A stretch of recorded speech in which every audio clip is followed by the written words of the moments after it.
Good evening, everyone, and welcome to the November 6th meeting of the Ann Arbor City Council. If you're able, please rise and join us for a moment of silence, followed by the Pledge of Allegiance.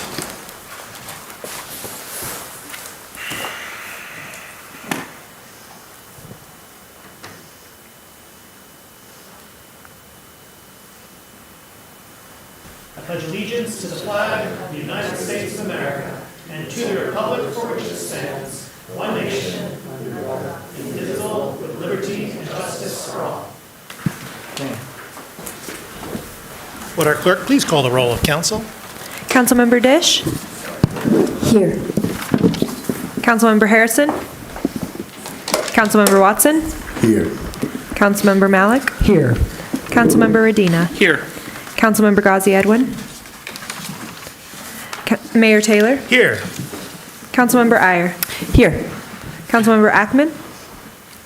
Councilmember Briggs? Councilmember Cornell? Here. We have a quorum. May I have a motion, please, to approve the agenda? Moved by Councilmember Watson, second by Councilmember Radina. Discussion of the agenda. I will observe that both at home and here in the chambers, the text to the second public hearing, resolution to approve a brownfield plan for the Arbor South project, 2845 South State Street, is stricken through. That is an artifact of computerese. That public hearing will be held tonight. You will observers will also note that the related Arbor South proposals, DC1 and DC2, have been stricken from the agenda, and those indeed have been stricken from the agenda. It's my anticipation that they will return to the agenda at our next meeting. Public hearing, however, having been called, will be held both at this meeting and at the next meeting, and we'll explain more about that later, but just that's the explanation on what you see on public hearing number 2. Further discussion of the agenda. All in favor? All opposed? The agenda is approved. Are there communications today from our city administrator? No, Mayor. We have a report from the Independent Community Police Oversight Commission. I believe we have Vice Chair Othman. You have the con. Good evening. This is a report of the Independent Community Police Oversight Commission report to Ann Arbor City Council. We are known as ICPOC. I tried to tell them ISPOC, but they did not go with that. Good evening, Mayor, Mr. Mayor, City Council members, City Administrator, City Clerk, and community. Chair Carter sends her greetings. She could not be here because of prior engagement. My name is Mohammed Athman, and I'm the Vice Chair of ICPOC. There are a few things to report to you. The first is 3 commissioners attended the National Association for Civilian Oversight of Law Enforcement, known as NACOL, in Minneapolis, Minnesota last week. The 4-day conference, which was held in the city where George Floyd was murdered, featured speakers from around the country on topics ranging from data-driven investigations and after-action interviews to artificial intelligence and oversight and community police mediation. We maintain regular meetings with Chief Anderson, discuss issues that are related to our workings together. Also, we held, the information managers held a transparency meeting with the PSS staff to review unredacted materials including body-worn camera videos as part of our review process of the citizens' complaints. In terms of complaints, so far we received, as ICPOC, directly 29 complaints from citizens. And that does not include the complaints that were reported directly to the police department. We almost finished all of them reviewed. There are probably 2 or 3 in the pipeline waiting for the police investigation to complete, and then we'll do our own review of those cases. 2025 ICPOC report, we'll be working on the 2025 ICPOC report and hoping to have that done and presented in early 2026. ECPAC also will have the second annual Social Justice Symposium, and this year will be named after late Jude Walton, who was one of our original commissioners, and also we'll add to that the community activist, late Ms. Shirley Beckley. We hope that this will be held in the spring, and more details will be provided in future reports.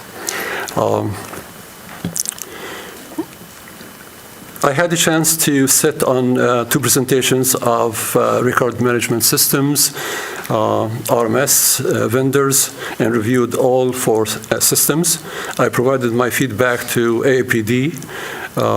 From the City Council meetings, it showed that the RMS was received and filed. We hope that the system will be acquired pretty soon. The current system that the police is using, which is CLEMIS, is outdated and needs to be replaced. A new RMS will generate better data for better statistical analysis. Vacancies, we currently have 2 openings to fill. We interviewed one candidate and hope the council will confirm him soon. We also encourage our community to apply for the other vacant position in our commission.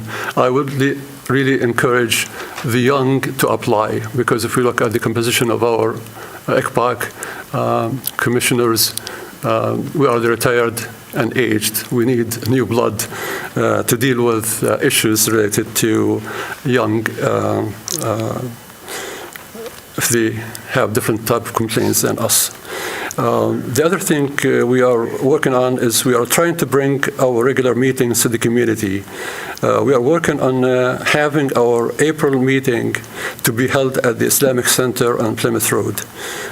Again, updates will be provided to you in the future. And if there are no other questions, so this is our report to you. Thank you so much. Thank you.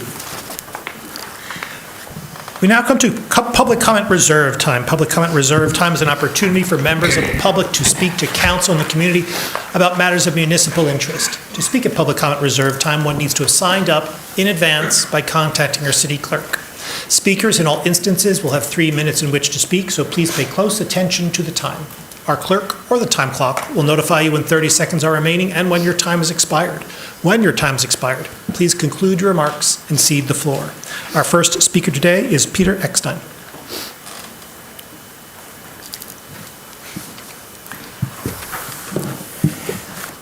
After this council did so much to give Jeffrey Hauptman the transit corridor he wanted along his property, he has turned around and proposed Arbor South, a highly car-centric project with as many as 3 city-financed parking decks. Jeffrey's project would require as much as $350 million in tax subsidies and city subsidies and tax breaks. For the next 30 years, as far as I can tell, the tax return to the city, the county, and the transit authority would be 0 from this project, despite the major new costs that it would impose on both the city and the ride. This massive subsidization would provide a distinct competitive advantage over other recent developments where rents have to cover the cost of all those tax payments. Some people get excited by the words like placemaking, mixed use, and second downtown. But it makes no sense to start those things from scratch. We already have the makings of an expanded mixed-use complex just across the street at the new Briarwood. A large grocery store and a massive apartment complex are being built just a short walk from each other. Retail space is plentiful, and some restaurants already offer that delicious food that is merely aspirational at Arbor South. It is a far more promising beginning, even though it won't make Jeffrey a nickel. There's an old song, whatever Lola wants, Lola gets. All too often, this council's policy seems to be whatever Jeffrey wants, Jeffrey gets. Some cynics say this has something to do with his donating more than $20,000 spread across the campaigns of at least 8 of you. Also, Jeffrey used his property to host a large fundraiser for council members Dish and Iyer. These two should certainly recuse themselves from any vote on a proposal that would so massively benefit his project. And the rest of you should just vote against this outrageous boondoggle. Thank you. Thank you. Our next speaker is Henry Herskovitz.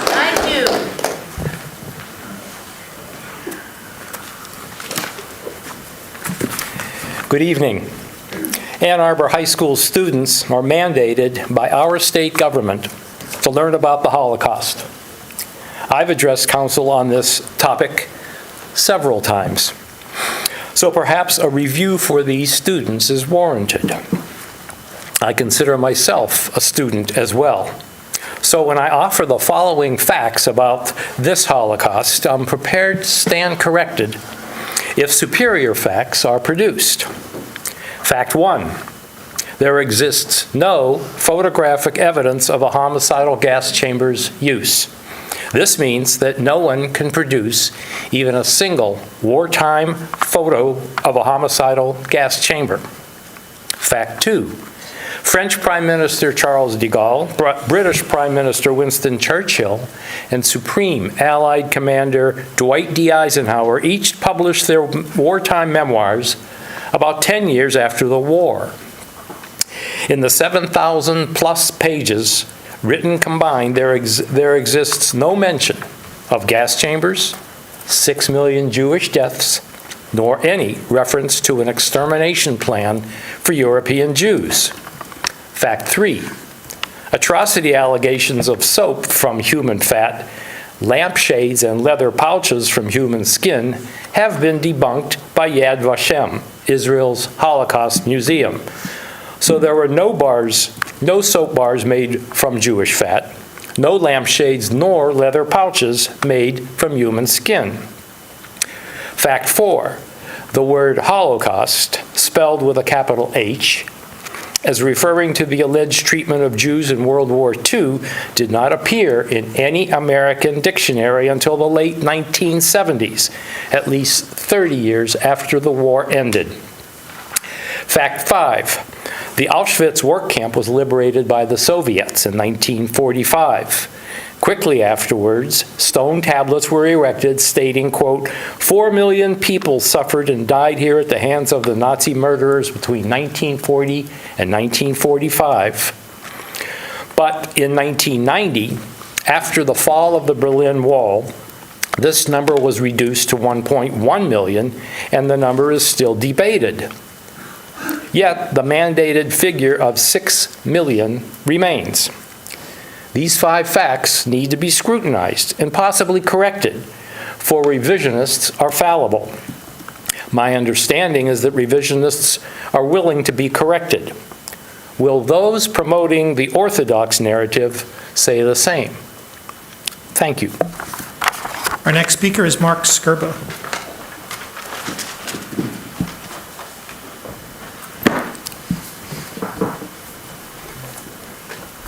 Mark Skirbo, 2017 Fair Street.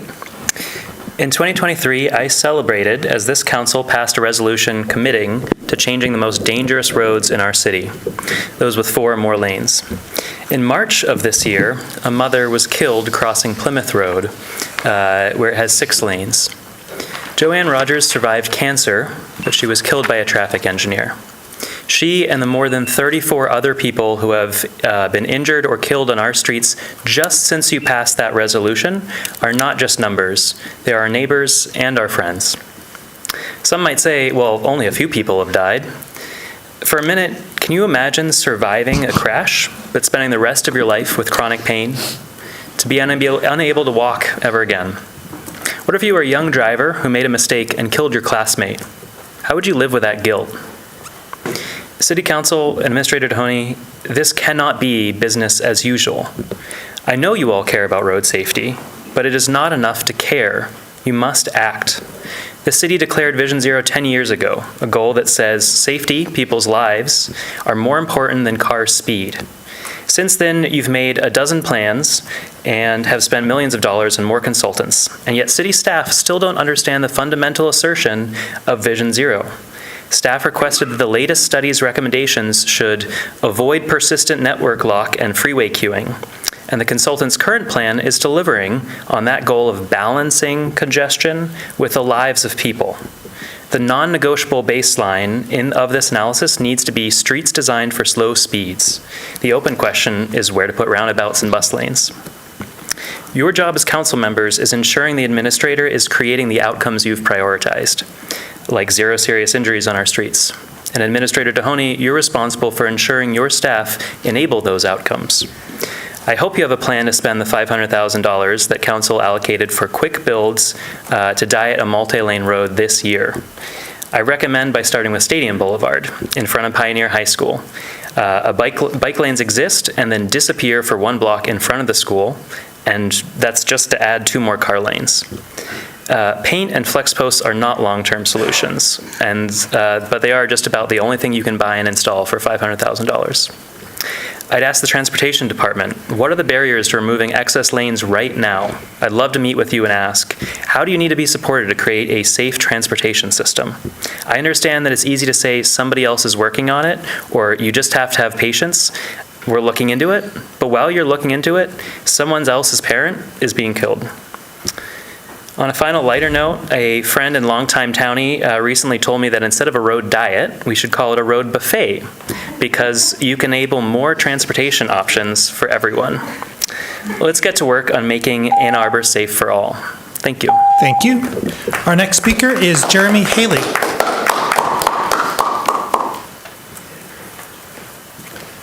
Jared?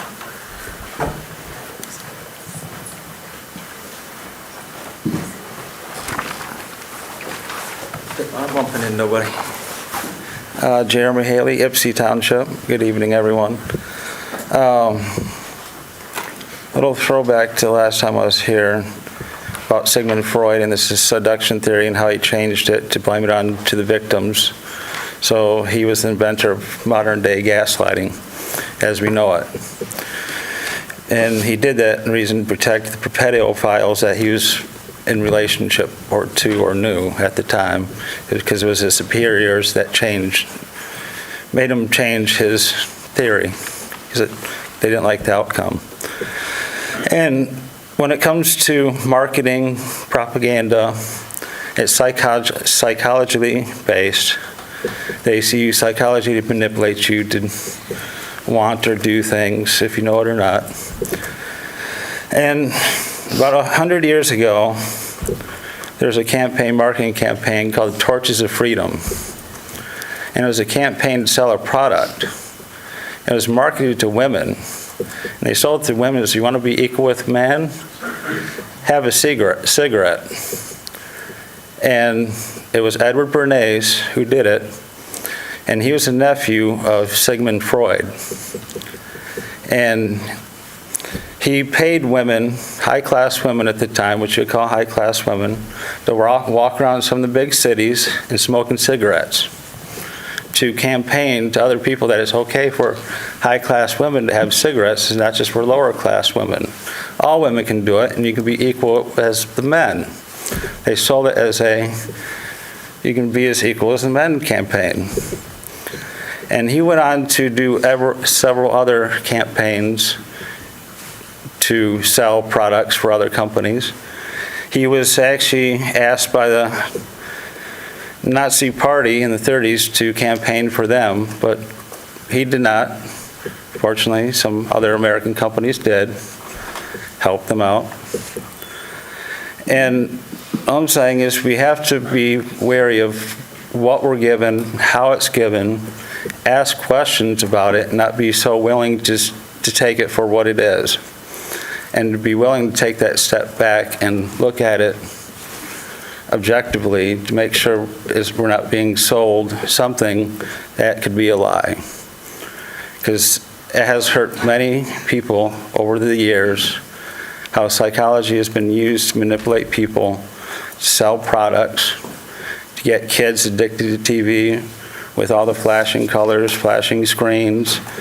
That is psychologically based. They have tested that, and it has worked. And I'm just saying, just be careful with what's out and take a careful look at it. Thank you. Thank you. Our next speaker is Mojan Savabiasfani.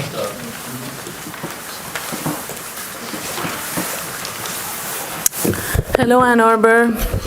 My name is Mojgan Savabi Esfahani, and I want to thank the mayor for finally pronouncing my name halfway correctly.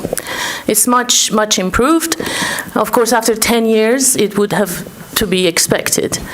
But enough of that. I am here pretty much every time demanding that this city council passes a resolution that we have brought to them 20 years ago that says cut off military aid to Israel. Israel is pounding Lebanon right now. Israel is bombing Syria right now. Israel has murdered potentially up to 400,000 people. We don't exactly know how many people they've killed, but there have been studies that say under 61,000 tons of rubble, there is probably a lot more people that they've already counted. 61 million tons of rubble. I'm losing count of hundreds and thousands of millions. It is nevertheless a shame of humanity that this body has not been able to produce any recommendation of the state of Israel that is committing a genocide by all means, by all who are watching it. All the organizations that are watching actions of Israel, human rights organizations, United Nations, you name it, B'Tselem, they are all saying this is a genocide. And this body here has had no time to say one word about it.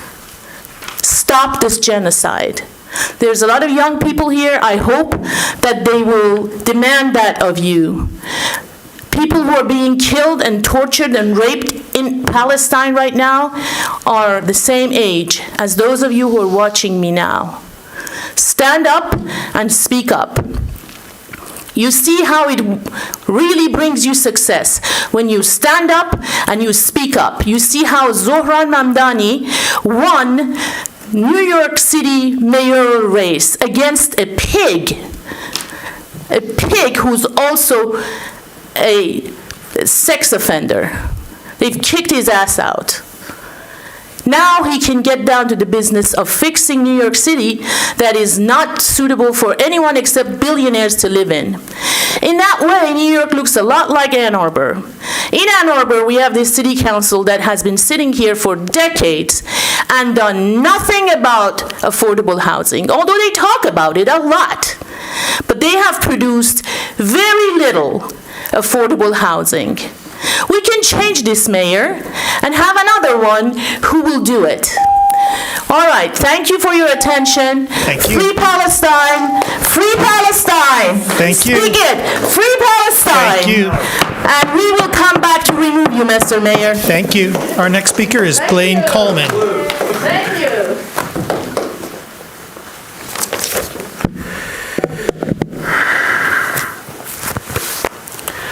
I'm also here. My name's Blaine Coleman, and I'm also here to tell you to approve the resolution against military aid to Israel, as we've been asking for so many years. Now, anyone who reads the news can see that Israel is committing a for-real genocide in Palestine, most specifically in the Gaza Strip. Now, you know the Gaza Strip is the size of Detroit. Israel has dropped the equivalent of a bunch of Hiroshima bombs on this little tiny place, this little tiny overcrowded place called the Gaza Strip. For 2 years, Israel has killed God knows how many people. 400,000, 300,000, 200,000, who knows? It's got to be more than the 70,000 they're telling us because, as Dr. Mojgan said, there are so many people buried under 61 million tons, 61 million metric tons of rubble in the Gaza Strip. Your tax dollars paid for that. Your tax dollars gave Israel unlimited missiles and bombs and everything to commit a real genocide on the people of the Gaza Strip, to commit a real Holocaust on the people of the Gaza Strip. You paid for it, and if you're sitting on the city council, with your political support, you have made sure it happens. Not one of you has raised your hand and said, yeah, I will sponsor the resolution against military aid to Israel. But guess what? A real activist, just like us, for divestment against Israel, for boycott against Israel, for cutting off the military aid to Israel, that real activist named Zoran Mamdani just got elected by an overwhelming margin as the mayor of New York City. New York City. Why on earth does this city council think that they have some kind of political advantage by standing with genocide? They don't. If you want to get elected, you're going to stand against this genocide like Zoran Mamdani, and you might come out ahead like Mamdani just did. If you can't say no to bankrolling a genocide, you really can't be trusted with anything, not even a sidewalk.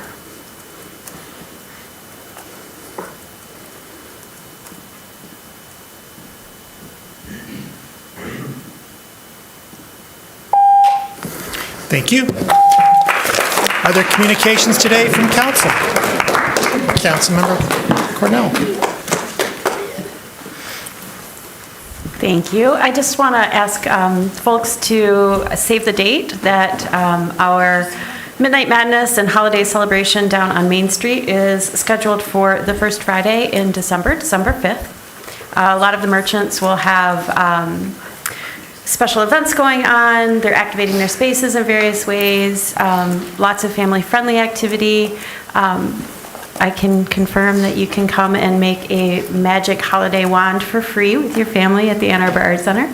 And I know that our local high schools are also activating their bands, orchestras, and artists to come out and activate those spaces as well. It's a really great time to enjoy downtown. It's a really great time to enjoy our downtown businesses, and I look forward to seeing you guys out there. Thank you. Councilmember Dish. I just wanted to report that yesterday I went on a tour of the Dunbar Tower, which is the first of the affordable housing projects to be realized, to be coming out of the ground, supported by the Affordable Housing Millage. And this is right in Carytown. You've all seen it. It's coming up across the kitty corner, basically, from the co-op.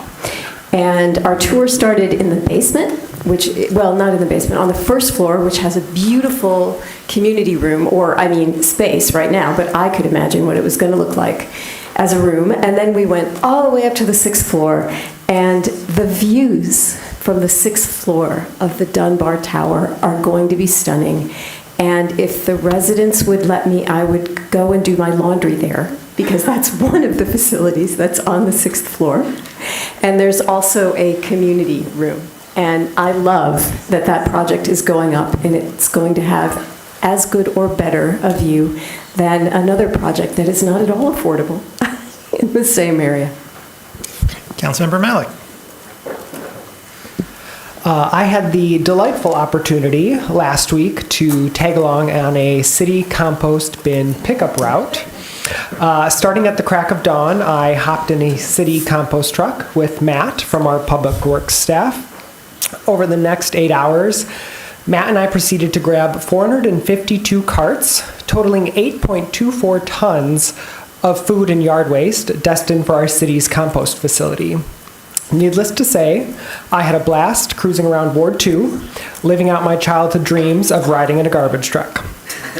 I probably take for granted how easy it is to put trash, recycling, and compost out at the curb and have it all reliably picked up on time and largely without issue each week. In fact, earlier today, I attended the Michigan Sustainability Conference in Grand Rapids, where Ann Arbor was highlighted as the only municipality in the state to successfully offer curbside compost pickup for its residents. The only one. This is a big deal that I did not know. So it was an amazing opportunity last week to see behind the curtain on the complex inner workings that is waste management in our city, pulled off by some of our hardest working employees. Our drivers are out there in all conditions, sun, rain, snow, and navigate questionable driving behavior from others that most of us would never want to encounter once, let alone multiple times every single day. So a big thank you to Matt for the opportunity and to all of our impressive city employees for their amazing, dedicated work. And stay tuned. I was invited back to ride along on a snowplow route this winter, so I'll report back. Thanks. Further communication from council. Councilmember Watson. Councilmember Harrison and I would like to invite you to the premiere of a new documentary film, A Ripple in Ann Arbor, at 2 p.m. this Sunday, November 9th, in the main auditorium of the Michigan Theater. The 2-hour event is free and open to the public with no tickets or registration required. Seats are available on a first-come, first-served basis. A Ripple in Ann Arbor sheds light on what unfolded as police searched for a serial rapist in the city in the 1990s. The documentary explores the unfocused and invasive tactics used by police to find the perpetrator and the innocent man, Blair Shelton, who took the city to court to expose these tactics and reclaim his dignity. More than 600 black men were questioned and more than 160 had their blood drawn for DNA testing as Ann Arbor police worked off a limited suspect description in 1994. The infamous case of racial profiling, dubbed Ann Arbor's DNA dragnet, lasted several months, with hundreds of men becoming potential suspects because of the color of their skin. My dad was never stopped, but when I was growing up, he told me about this time, evidence of the shadow it cast across the black community. C.M. Harrison is the originator and producer of this film, and she will speak as part of a panel following the screening. The event will also include a formal apology to those affected. My hope is that the screening and panel will serve as a form of truth and reconciliation in light of past injustice. Further communication from council.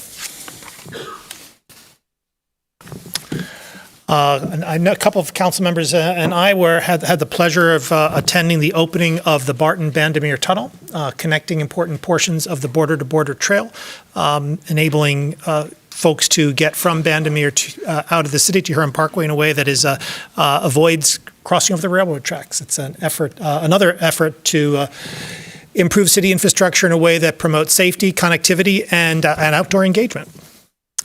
I'd like to recommend the following nomination for your consideration to the Employees Retirement System Board of Trustees, Casey Walbridge, and to the the Local Officers Compensation Commission, Brian Weiner. You'll notice in your packet that is identified as a one-step appointment with 8 votes required.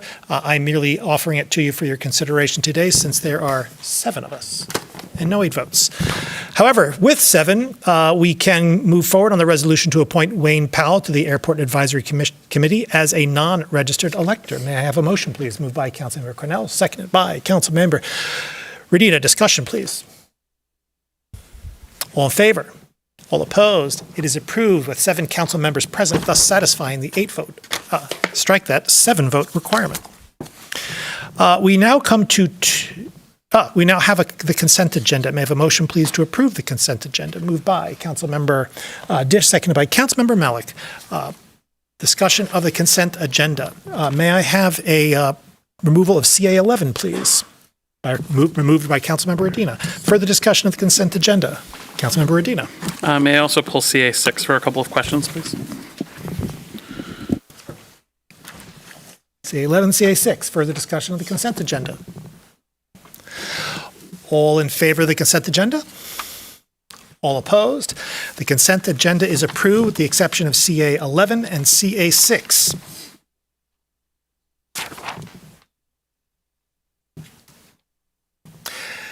CA11, resolution to exercise a right of first refusal to purchase and resell the affordable unit at 105 Ashley Mews and appropriate funds. Moved by Councilmember Radina, seconded by Councilmember Dish. Discussion, please, of CA11.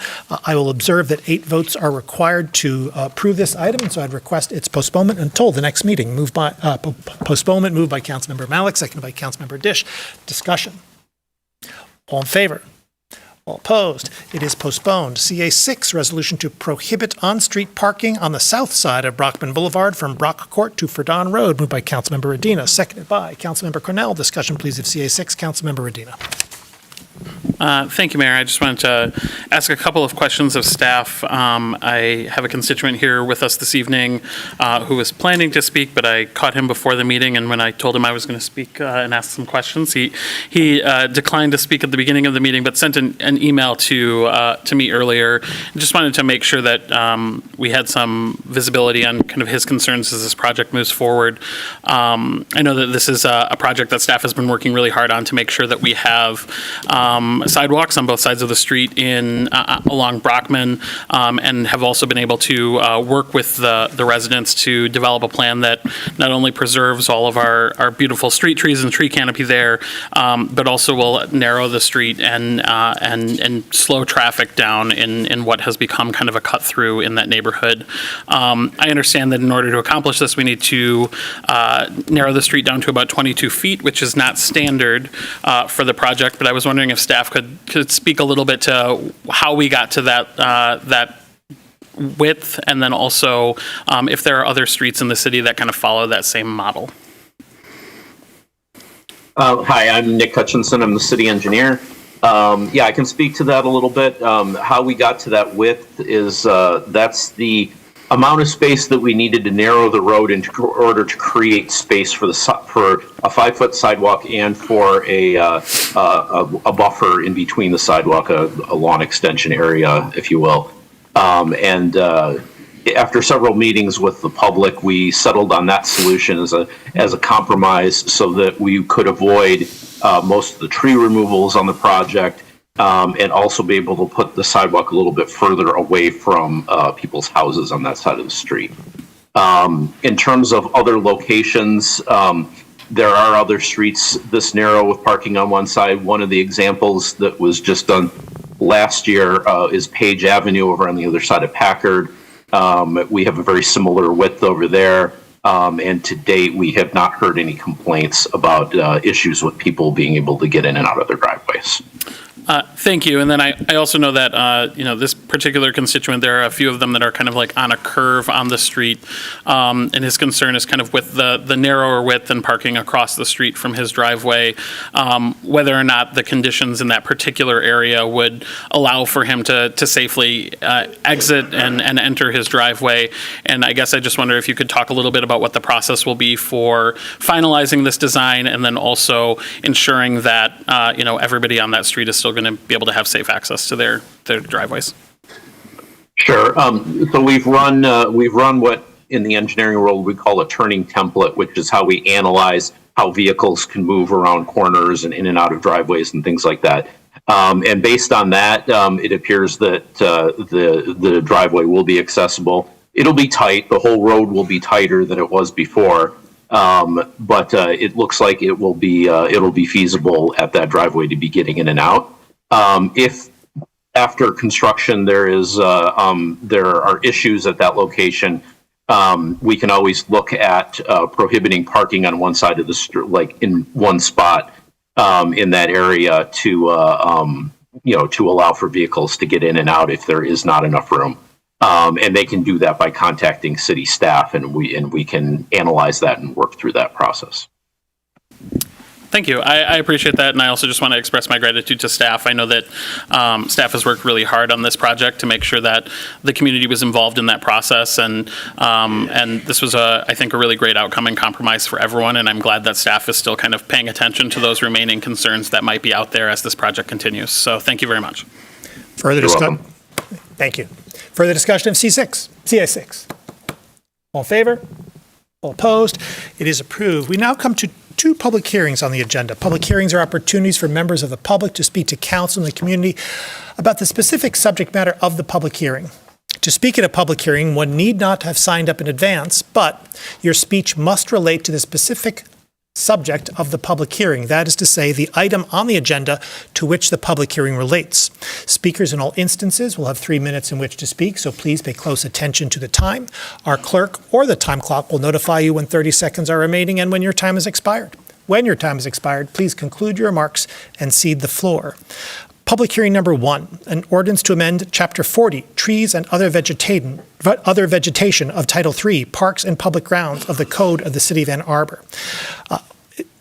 Is there anyone who would like to speak at this public hearing? Before anyone chooses to speak at this public hearing, I will observe that the city attorney has advised us, has requested that we postpone the ordinance and to our next meeting. Knowing no reason why we wouldn't comply with that request, I would expect the ordinance to be postponed.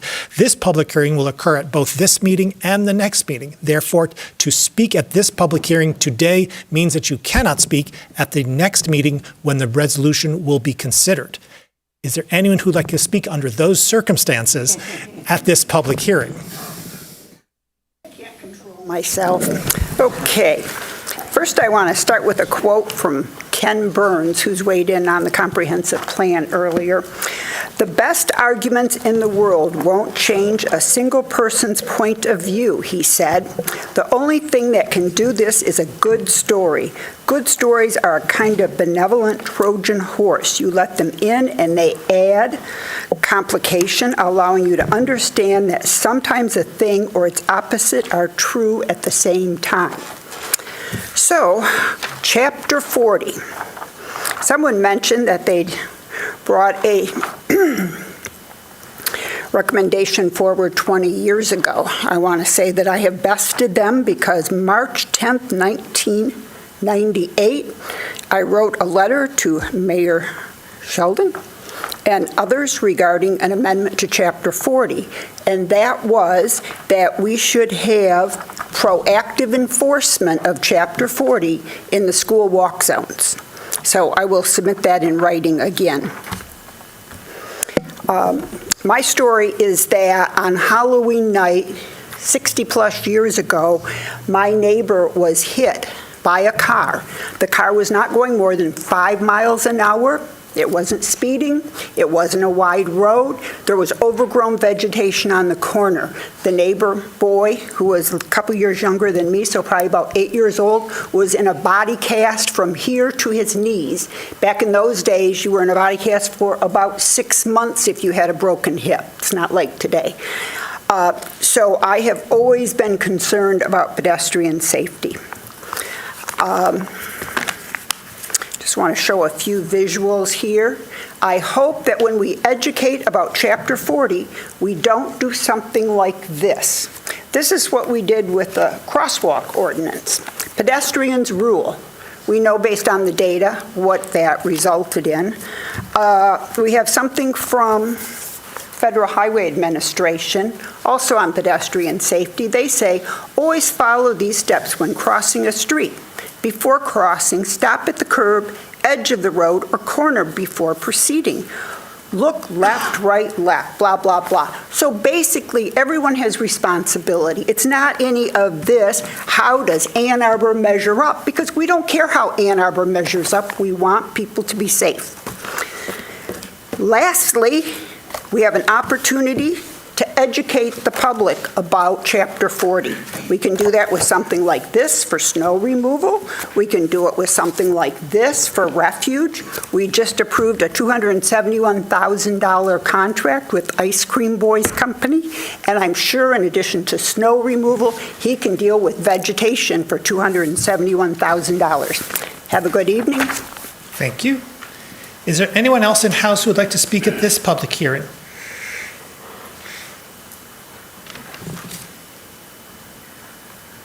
Is there anyone online who would like to speak at this public hearing?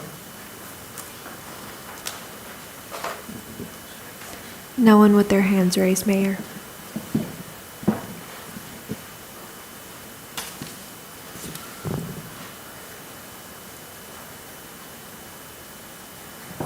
Seeing no one, this public hearing is held over in the event of a postponement. Public hearing number 2, resolution to approve a brownfield plan for the Arbor South project, 2845 South State Street. Is there anyone who'd like to speak at this public hearing? This public hearing, too, will be extended when the resolution to approve a brownfield plan for the Arbor South project returns to City Council. We nevertheless have to keep this public hearing open now. If anyone would like to speak at this public hearing, you are welcome to do so. However, the item has been stricken from the agenda and will not be considered at this meeting. If you speak today at this public hearing, you will not be able to speak at the public hearing when the item will be considered.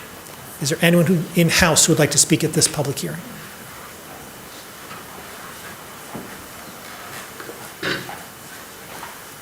Mark Scarborough, 2017 Fair Street. I don't know when it will be rescheduled to, so I will speak now. I don't envy your job in having to make this decision. It's a hard one. I am a big proponent of more housing in our city. We desperately need more housing, and this project would bring some affordable housing units. But it would also put the city in a really hard financial place of having a lot of debt related to parking structures, which is not at all aligned with our city's goals and mission, and is a big risk. So you can get into the details. We can ask for clarification or try to make sure that the developer takes on more of that risk. If this proposal had resulted in, the city having assets of anything other than parking structures, I would be more in favor of it, but personally, it's a no for me with the city taking on a bunch of debt for 3 large parking structures that are going to deteriorate, that are going to require maintenance, that are going to share a wall with condo units and then have residents who have to deal with a parking structure that the city now has to maintain. It just doesn't add up to me. It's not an easy choice to make. Many of my friends who also care about affordable housing are split on this issue, and I've heard lots of good arguments on both sides, so it's a tough choice. I'd say vote no, as it stands. Thank you. Thank you.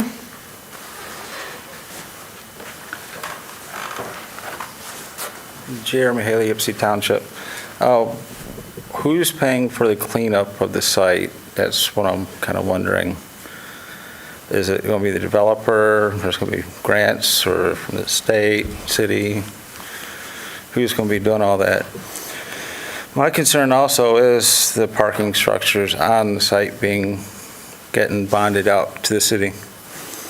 My concern is if at one day you pull these bonds and it comes out that you find out that these bonds were based off of appraisal values of homes that was raised in such a way, it would be fraud. That would mean that the bond that you took out would be also based on a lie or a fraud. And if that were to happen, where would the city sit in that situation? Because you have 30 years to play that one out. And the case that's going on in Texas goes after bonds and housing prices as it being a fraud. And Postmaster General is being involved, the SEC is being involved. This case is moving along. And it's come to find out you guys pull this large bond and it is proven that this has been happening all across the country. Where would the city sit holding a $140 million bond if it's come to turn out that it's only worth 13 to 30 cents on the dollar, but you're paying $1?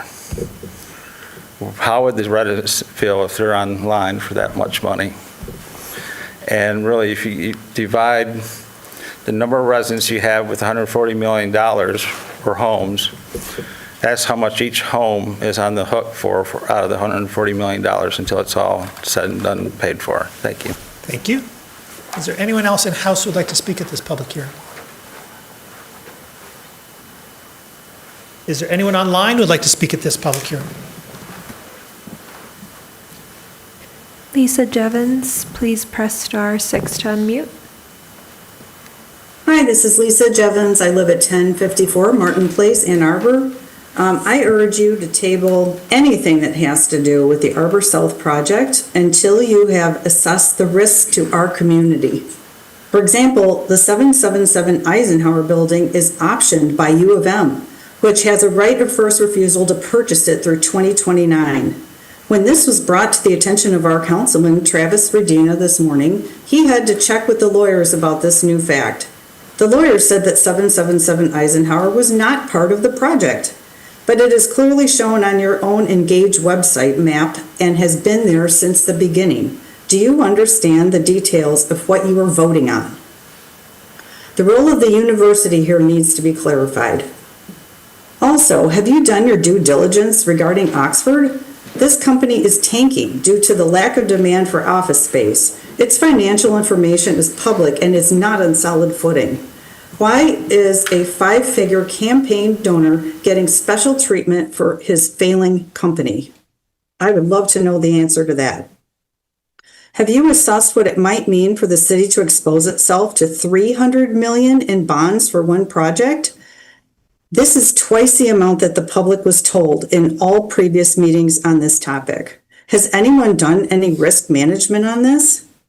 Also, why would you want to saddle future Ann Arbor residents with 3 enormous and probably degrading parking structures 30 years from now?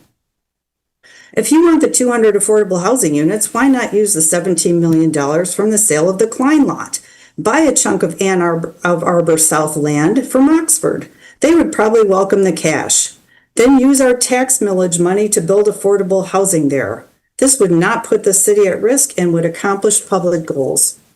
Arbor South is an inadvisable boondoggle that the public would not support if they knew the risks it posed. They already don't support the public-funded parking structures, as you have just heard, for a private development, nor the $175,000 of public money already spent on lawyers for this. Privatizing profit while socializing risk is bad policy.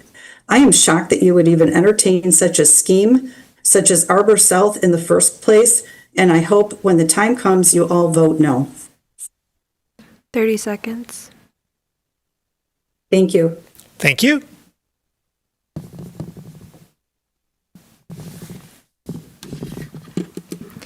Mayor, there is no one else with their hand raised.